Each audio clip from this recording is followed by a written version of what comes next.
মাঝরাতে বোরখা পরে অ্যাম্বুলেন্সে করে ঢাকা ছেড়েছেন কেন্দ্রীয় ছাত্রলীগের সভাপতি সাদ্দাম ও সম্পাদক ইনান। নিজেদের নিরাপত্তার কথা ভেবেই নাকি পালিয়েছেন তারা, এমন খবরে সয়লাব সামাজিক যোগাযোগ মাধ্যম।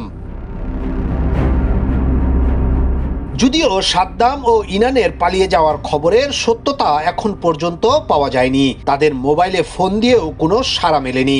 এর আগে 16 জুলাই রাত 3টার দিকে বোরখা পরে আবাসিক হল থেকে পালিয়ে যান রাজধানীর ইডেন কলেজ শাখা ছাত্রলীগের সভাপতি তামান্না জেসমিন রিভা ও সাধারণ সম্পাদক রাজিয়া সুলতানা।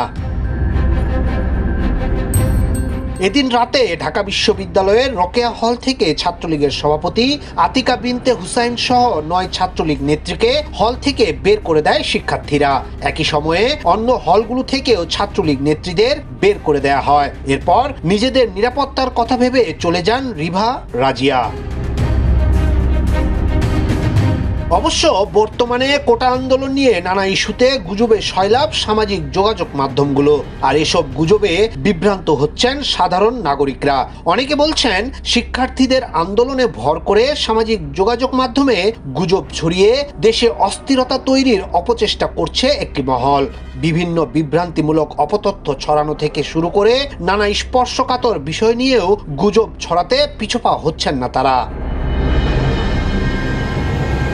সামাজিক মাধ্যমের বিভিন্ন ছবি, ভিডিও এবং পোস্ট বিশ্লেষণে দেখা গেছে শাহবাগ ও টিএসসিতে সারারাত শিক্ষার্থীদের অবস্থান, সমন্বয়ক সার্জিসের বাসা থেকে 2 কোটি টাকা উদ্ধার, এমন ভুয়া খবর। তবে শনিবার রাতে সবচেয়ে বেশি আলোচনায় ছিল উত্তাল ঢাকা বিশ্ববিদ্যালয় শীর্ষক শিরোনামে ফেসবুকে ছড়িয়ে পড়া একটি ভিডিও।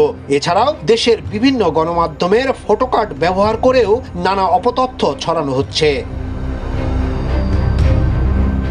বিশেষজ্ঞদের মতে এ ধরনের গুজব সমাজে তৈরি করে বিশৃঙ্খলা, যা রাষ্ট্রের জন্য হুমকি স্বরূপ। তাই যে কোনো খবর যাচাই বাছাই না করে বিশ্বাস করা ও ছড়িয়ে দেয়া থেকে বিরত থাকার পরামর্শ তাদের।